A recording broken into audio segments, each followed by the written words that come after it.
This next one is we're going to be in another on your back supported wedge. So we're just going to squeeze up a little bit between your knees. And I want to work on doing a lower trunk twist. So essentially once you have the knees above the hips and you're in that compression, we're going to have the legs rotate and get as close as they can to the floor or to the side of the surface that you're laying on. In the meanwhile, you want to try to make sure that you keep both shoulder blades flat to the surface of the floor. So you can have the hands out, and that would just be a nice wide base, because when the legs are rotating to one side, you're going to feel a contralateral pull into the opposite shoulder blade. And so what we want to do is we want to allow that thoracic rotation of the spine to enable the lower trunk twist without having a big rib cage follow through. Okay, so if we keep the shoulder blades anchored down, then we can just kind of allow a little bit of that rotational pattern to happen at that lower and mid trunk. Okay, so what that looks like is if I lay on my back, and again, make sure your head is supported by the wall. Alright, so you have that mobility between the legs. And I'm going to have my hands kind of out to the side. Now I'll dig my elbows in at the base. Alright, but I got as flat as I can get on the back side.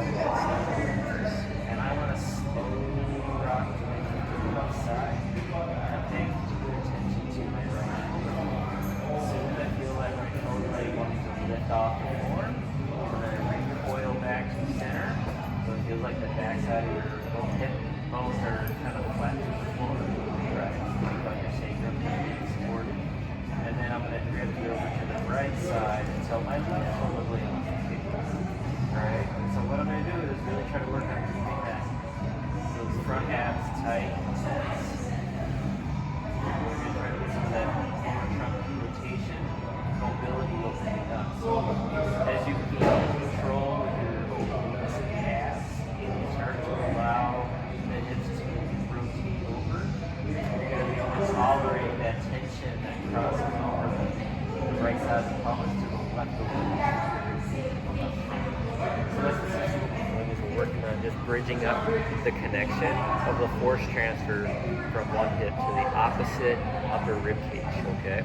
And that's going to be really important, and we get into gait cycles and we get into push and pull patterns, is we need to be able to keep a rhythm of the shoulders can anchor and protract and retract, with the hips still feeling stable as you're doing certain patterns. Because the number one contraindication that happens when we don't get to train the hip flexor well is that we'll start to pull from the other oblique, and it's going to either drift our posture out of that center, or it's going to force a rotational escape, and it doesn't lead to helping your mind make a better connection with the pattern of your movement. So you feel like your progress is slowing down and you're causing other problems. So we want to start with these fundamentals and make sure we're just finding out these central lines, okay?